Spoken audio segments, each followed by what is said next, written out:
Olá, meu irmão, Deus abençoe a sua vida, Deus nos abençoe.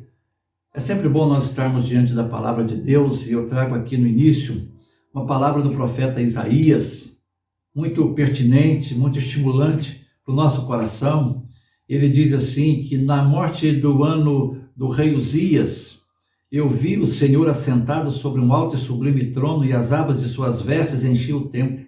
Serafins estavam por cima dele, cada um tinha 6 asas, com 2 cobria o rosto, com 2 cobria os seus pés e com 2 voava. E clamavam uns para os outros, dizendo: Santo, Santo, Santo é o Senhor dos exércitos, toda a terra está cheia da sua glória.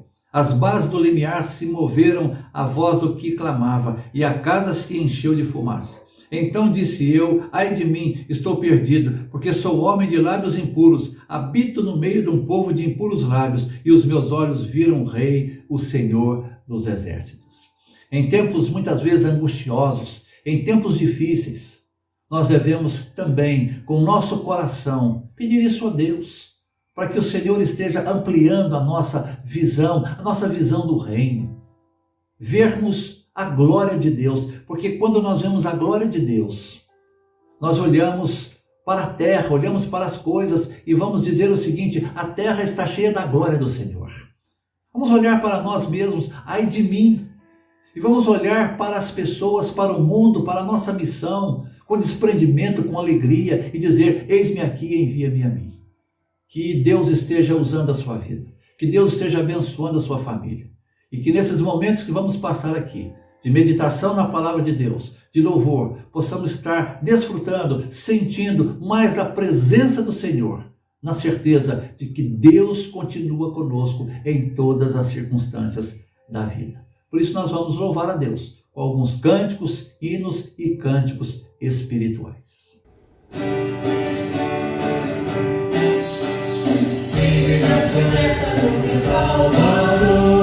Cantarei louvores ao meu Criador, vivo pelos séculos do seu amor, vivo das promessas de Jesus.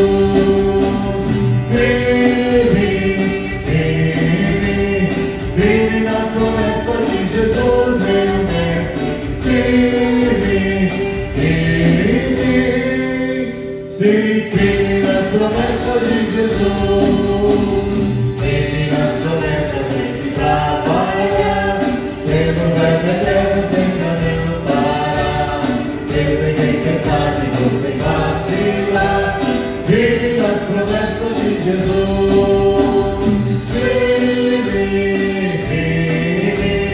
Vive nas promessas de Jesus, meu mestre. Sim, vive nas promessas de Jesus. Vive nas promessas, sempre deixa assim, purificação, sangue para mim. Vem a liberdade, já desfruta enfim. Vive nas promessas de Jesus. Vive nas promessas de Jesus, meu mestre. Sim, vive nas promessas de Jesus. Vive nas promessas do Senhor Jesus. Em amor ligado sempre a sua cruz, cada dia mais alegre sua luz. Vive nas promessas de Jesus.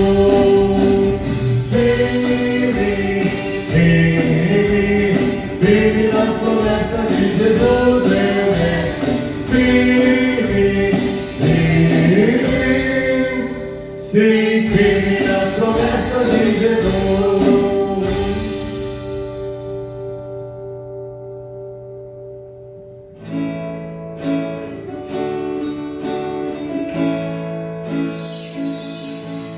Recebi um novo coração do Pai, coração regenerado, coração transformado, coração inspirado por Jesus. Como fruto desse novo coração, eu declaro a paz de Cristo te abençoo, meu irmão. Preciosa é a nossa comunhão. Somos corpo e assim bem ajustado, totalmente ligado, unido, vivendo em amor na família, sem qualquer falsidade, vivendo a verdade, expressando a glória do Senhor na família, vivendo o compromisso, o grande amor de Cristo. Eu preciso de ti, querido irmão, precioso és para mim, querido irmão, eu preciso de ti, querido irmão, precioso és para mim, querido irmão.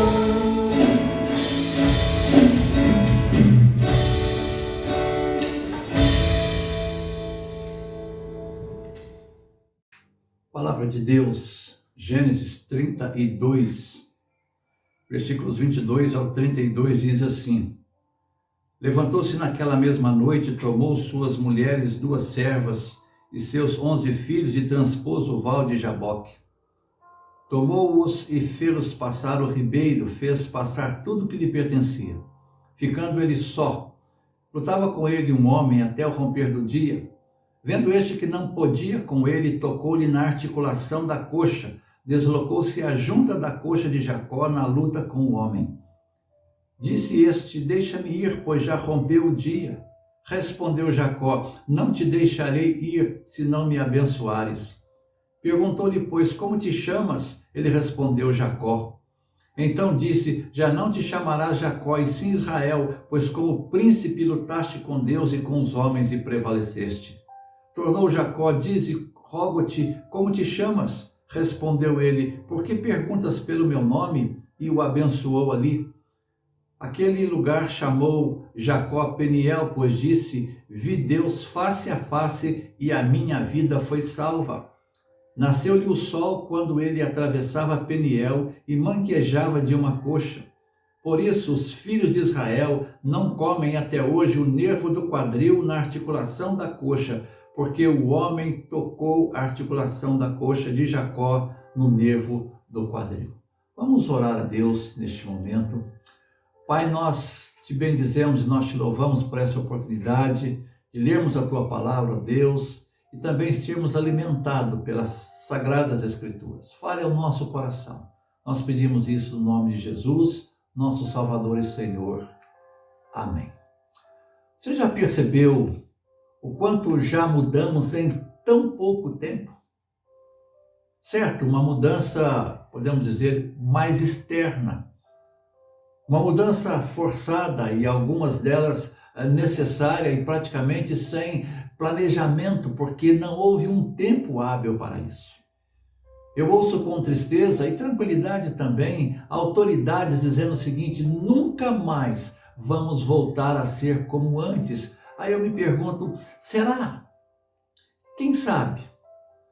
Mas temos também alguns pontos positivos que os especialistas eles narram com respeito a essa pandemia. Por exemplo, a qualidade do ar, a redução da poluição atmosférica, com menos automóveis nas ruas e menos fábricas em funcionamento, a qualidade da água, a diminuição de poluentes nos mares, nos rios e canais, o benefício da fauna, com a menor quantidade de pessoas nas ruas, deu espaço para os animais se aventurarem no ambiente urbano e trouxe também benefícios para animais em extinção.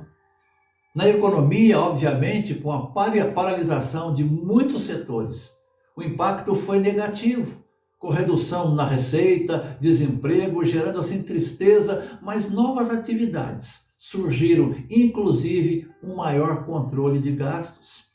Na questão social, os especialistas acreditam que essa pandemia ela pode deixar um legado positivo no comportamento das pessoas em algumas áreas, como a higiene, a convivência, a solidariedade. Mas, por outro lado, surgem algumas indagações acerca do comportamento humano. Muito se falava no início, com certo entusiasmo, do benefício da pandemia em mudar o ser humano para melhor. Hoje parece que não existe mais esse consenso de mudança para melhor, e há quem diga que uma parcela do ser humano até piorou. Violência doméstica nas ruas, aproveitamento da dor do outro para aumentar votos, enfim, o ser humano, dizem eles, continua o mesmo. Há uma doutora em ciência, numa entrevista, que disse o seguinte: hoje em dia, se ouve muito dizer que depois da Covid-19 o mundo não será o mesmo, e ela afirma, será igual sim. A gente já ouviu essa frase 200.000 vezes e o ser humano não aprende. E cita o exemplo dos Estados Unidos, quando as Torres Gêmeas foram destruídas em 11 de setembro de 2001. O que mais se falou em jornais foi: nunca mais seremos os mesmos. E ela questiona: o que mudou? Alguns meses a pandemia gera aquela indagação: o que realmente mudou na vida, na essência do ser humano? Nós vemos nas ruas as pessoas brigando, depredando, desafiando. Vemos uma onda crescente de violência em muitos setores. A verdade, meu irmão, minha irmã, é que o ser humano precisa de uma mudança mais radical. Só que uma mudança não externa, mas uma mudança de dentro para fora. Uma pandemia, um vírus ou qualquer desastre natural não tem esse poder. Pode até despertar algumas áreas ou, quem sabe, revelar algumas deficiências, mas não pode mudar a essência do ser humano. Porque para mudar a estética é preciso coragem, dinheiro, mas para mudar de vida na sua essência é preciso mais do que dinheiro. Mas a Bíblia tem uma mensagem impactante que nos estimula a jamais perdermos a esperança. Porque é possível mudar, nunca perca a esperança. É possível mudar, mas é necessário mais que dinheiro, mais que um vírus, mais que uma ideologia política. Para mudar, eu preciso entender algumas verdades. Mas eu gostaria de citar duas verdades essenciais para essa mudança de dentro para fora. A primeira verdade é acerca de nós mesmos, acerca da nossa natureza. Quem somos na essência? Por que muitas vezes queremos resolver tudo na base da pancada? Por que sentimos inveja, ciúmes? Por que ficamos irados com facilidade? Por que perdemos a paciência? Em Gênesis 6,5 a Bíblia diz assim: viu o Senhor que a maldade do ser humano, do homem, se havia multiplicado na terra e que era continuamente mal todo o desígnio do seu coração. E nesse contexto hostil, pecaminoso, surge Noé, um homem justo, íntegro, que andava com Deus. Deus destrói a humanidade da época enviando um dilúvio. E no pós-dilúvio só existia Noé e sua família, 8 pessoas para começar tudo de novo. Com o passar do tempo, Noé planta uma vinha, depois de um certo tempo ele se embriaga, seu filho cão o vê nu, zomba, conta a seus irmãos. Noé fica sabendo e amaldiçoa seu filho, fazendo-o de servo de seus irmãos. E nesse contexto, já manchado pelo pecado, pelo egoísmo, pela sede de poder, surge a Torre de Babel, cujo objetivo era chegar até o céu, não serem espalhados por toda a terra e tornar célebre o nome daquela geração. E a construção de uma torre serviu para expor a tendência natural, a maldade, a cobiça e orgulho que havia no coração daquela geração e, por que não dizer, no nosso coração. É o início de uma nova vida, mas com um coração velho e distante de Deus. É o que diz as Escrituras: eis que tão somente achei que Deus fez o homem reto, mas ele se meteu em muitas astúcias. Qual é a essência da nossa natureza? O que apreciamos, o que buscamos? Nós buscamos o controle, a maldade em nosso coração, queremos ter razão, manipular, destruir, a hipocrisia. Às vezes ficamos chocados quando vemos um animal comendo o outro para sobreviver e esquecemos que fazemos o mesmo, só mudamos o nome para bife à rolê, filé mignon, frango a passarinho e por aí vai. Ah, mas eu não como carne, mas mato pessoas com palavras, atitudes, pensamentos, indiferença, crítica destrutiva, impaciência dentro de casa e coisas até piores. Sabe por que acontece isso? Porque nós estamos separados de Deus, e separados de Deus, podemos virar bicho. Podemos ter até religião, rituais, mas isso não muda a essência do nosso coração. Quem tem uma natureza ruim gera uma cultura ruim, um ambiente ruim. O problema não está no meio, no ambiente em que fui ou estou sendo criado. Isso apenas estimula o que há de mal no ser humano. Existe uma série de coisas que influenciam nossa vida, que nos moldam tanto para o bem como para o mal. A cultura onde estamos inseridos, os amigos, a família, a mídia, a religião, tudo isso vai formando a nossa história. A história da humanidade, a nossa história, ela está manchada pela maldade, pela injustiça, pelo egoísmo, pela sede de poder e desejos escusos que demonstram nada mais e nada menos nossa resistência a Deus. Geralmente queremos as coisas do nosso jeito e quase sempre achamos que estamos certos. Existem desejos explícitos e desejos escondidos em nosso coração. Coisas que não queremos enxergar, que não queremos admitir. É muito mais fácil transferir erros, pecados, do que admiti-los pessoalmente. Temos medo ou constrangimento de admitir a verdade de que muitas vezes não queremos mudar. Por quê? Porque em nós não habita bem nenhum. Eu não estou falando aqui de alguns atos de bondade, de perfil ou gentilezas como fruto da educação ou temperamento. Todos nós temos isso porque fomos criados à imagem e semelhança de Deus. Eu estou falando de nossa natureza inclinada para o nosso distanciamento do Senhor. Posso começar do zero, mas com o tempo eu vou entender que eu estou separado de Deus. Por quê? Por causa da minha natureza, que é inclinada para o mal. Basta observar a atitude muitas vezes agressiva de um bebê ou criança quando deseja algo que é do seu interesse. Então essa é a primeira verdade de suma importância. A minha natureza distante de Deus é uma natureza pecaminosa, é uma natureza egoísta. Mas há uma outra verdade que diz o seguinte: fora de Cristo não existe mudança real.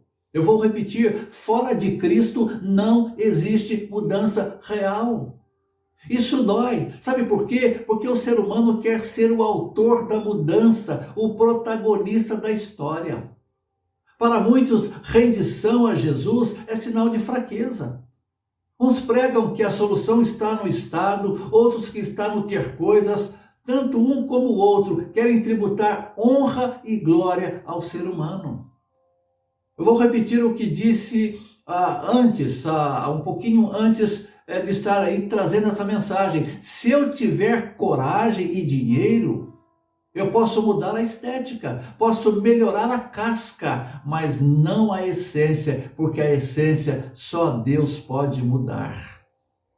O que Jesus disse é verdade: sem mim nada podeis fazer. Vamos olhar um pouco aqui o nosso texto. Vamos olhar de perto aqui acerca de Jacó. Jacó e Esaú, filhos de Isaque e Rebeca, os gêmeos, que nasceram já brigando no ventre materno, disputando quem ia sair primeiro. Por que isso? Porque o primogênito comandava.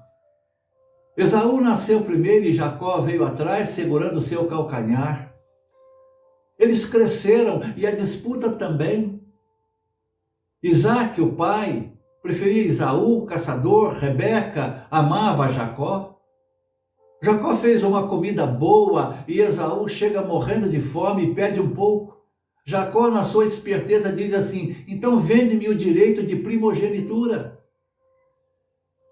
Jacó já tinha a primogenitura por parte do irmão, que não se importou e vendeu. Ele tinha a preferência da mãe, só faltava a bênção do pai. Sua mãe desenvolve um plano e ambos conseguem enganar o velho Isaac. Esaú fica sabendo e com o coração irado resolve se vingar, por isso Jacó sai de casa. O próprio nome Jacó significa enganador. E ele colhe frutos da sua natureza inclinada para o mal, se hospedando durante um bom tempo na casa de seu tio Labão, que também tinha uma natureza propensa para o engano e trapaças da vida. Depois de mais de 20 anos, separado da família, Deus pede para Jacó retornar à casa de seus pais. Agora imagine a cena. Eu preciso voltar, mas tem meu irmão. Aí Jacó mandou mensageiros até Esaú para abrandá-lo, amaciá-lo. Olha, diga a ele que eu tenho bens, que eu estou oferecendo a ele esses bens, ou parte desses bens. Seus empregados foram e voltaram com duas notícias preocupantes. Disseram o seguinte: olha, meu senhor, seu irmão vem ao seu encontro. E com ele uns 400 homens juntos. O coração de Jacó acelera, ele entra em pânico e começa a orar a Deus. Ele tinha a bênção do pai, ele tinha a bênção da mãe, mas não tinha a bênção de Deus. E a bênção de Deus, ela é diferente. O que Jacó queria, o que ele estava precisando, ele queria a bênção do Senhor. Mas da seguinte forma: Senhor, livra-me do meu irmão. Não deixa ele me matar. Deus, me abençoe. Isto é, faça ele aceitar os presentes, apazigua o seu coração. Abençoe os meus planos, meus projetos, minhas ideias. Muda meu irmão. Parece que Jacó estava preocupado só com ele. Faça, Senhor, a minha vontade. Jacó estava precisando de uma mudança significativa, mais profunda em sua vida. A vida de Jacó começou a mudar. Sabe quando? A partir do momento em que ele correu para Deus e reconheceu a essência da sua vida, a sua verdade. Sua vida mudou quando ele se desnudou diante do Senhor no Val de Jaboque. A pergunta do Senhor: qual é o teu nome? Meu nome é Jacó. Quem é você? Eu sou aquele enganador. Enganei meu irmão. Enganei meu pai. Enganei a mim mesmo. Eu sou aquele que não admite ser o segundo, porque eu quero ser sempre o centro das atenções. Eu sou aquele que, se puder, passa por cima de tudo e de todos para conseguir o que eu quero. Eu sou o cara que gosta de mentir, que nunca gosta de assumir o erro. Eu sou orgulhoso, rancoroso, cheio de não me toques. Eu sou o Jacó, isto é, sou uma fraude, sou um enganador. Após esse reconhecimento, aí sim, veio a palavra do Senhor: já não te chamará Jacó, isto é, enganador, usurpador, e sim Israel. Pois como príncipe lutaste com Deus e com os homens e prevaleceste. Depois de se quebrantar, encontra seu irmão, ambos se abraçaram, venceram o vírus do pecado e houve ali a bênção da reconciliação. Ambos precisavam de mudança. Não uma mudança apenas de comportamento, mas uma mudança de coração. E essa mudança não é obra do homem, da cultura ou da religião, é obra do Espírito Santo. O problema não é o que eu faço, mas aquilo que eu sou. A mudança vem quando eu reconheço realmente o que eu sou, a verdade a meu respeito. Isso dói, mas transforma porque vem do alto, porque vem de Deus. Não é o vírus, não é a pandemia, não é a economia estável, mas sim o Espírito Santo, Deus, Jesus. Sem a presença de Deus, muda apenas o rótulo, a denominação, mas não muda o coração. Pastor Elben César, num livro em letras grandes, numa devocional, ele diz assim: diga com todas as letras, estou perdido. Diga sem rodeios, diga com convicção, diga para você mesmo e para Deus: estou perdido. É só quando você diz isto que as coisas começam a mudar, que a pesada mão de Deus se retira de cima de sua cabeça, que a dor começa a desaparecer, que a luz surge no fim do túnel. Você não será o primeiro a dar esse grito de alívio. Veja a confissão de Israel, que diz assim: águas correram sobre a minha cabeça, então disse: estou perdido. Isso está em Lamentações 3:54. Veja a confissão de Isaías: ai de mim, estou perdido, porque sou homem de lábios impuros, habito no meio do povo de impuros lábios, e os meus olhos viram o Rei, o Senhor dos exércitos. Por que não devemos perder a esperança? Porque o Filho do Homem, porque Jesus veio buscar e salvar o perdido. Acreditando nisso, o filho pródigo voltou. Então, caindo em si, disse: quantos trabalhadores têm pão com fartura? E eu aqui morro de fome, levantar-me-ei, irei ter com meu pai, e lhe direi: pai, pequei contra o céu e diante de ti. Já não sou digno de ser chamado teu filho, trata-me como um dos teus trabalhadores. E levantando-se, foi para seu pai. Por meio de Jesus, podemos ter o nosso face a face com Deus e experimentar a tão almejada mudança e dizer como Jacó: vi a Deus face a face e a minha vida foi salva.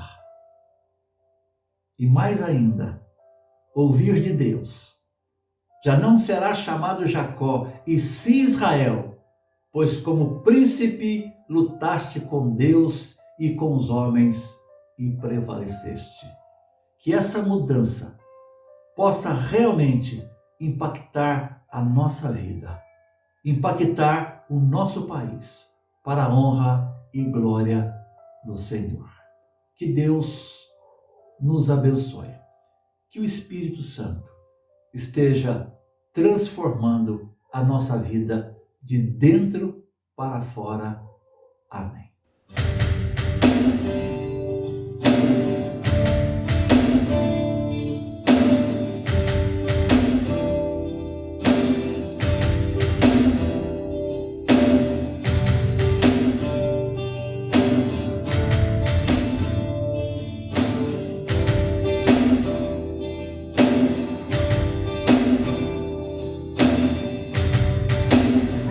Eu vou clamar, pois tudo vem de ti e tudo está em ti.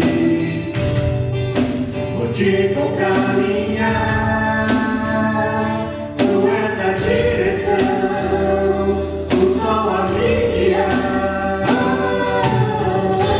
Tudo pode passar, teu amor jamais me deixará.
Vamos orar a Deus.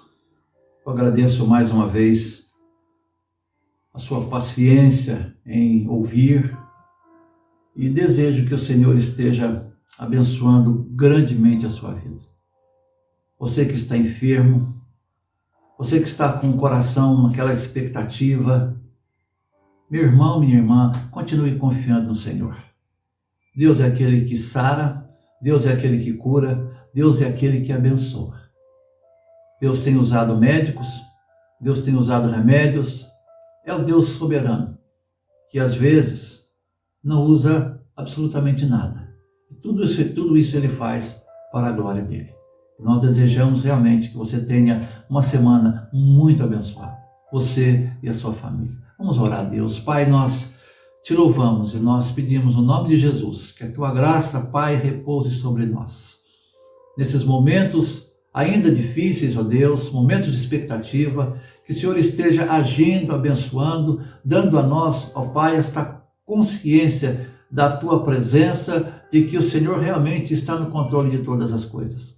Estenda a tua boa mão sobre aqueles que estão enfermos, ó Deus, famílias atribuladas, esteja enxugando as lágrimas, ó Deus, gerando nos corações cada vez mais essa renovação da fé. E que tenhamos uma semana abençoada, famílias abençoadas. Que a tua bênção, ó Deus, esteja sobre as casas, que a tua bênção esteja sobre o nosso país, abençoando, renovando a fé da tua igreja e do teu povo.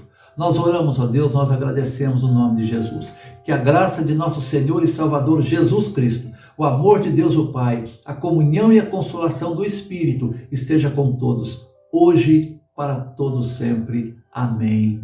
Amém.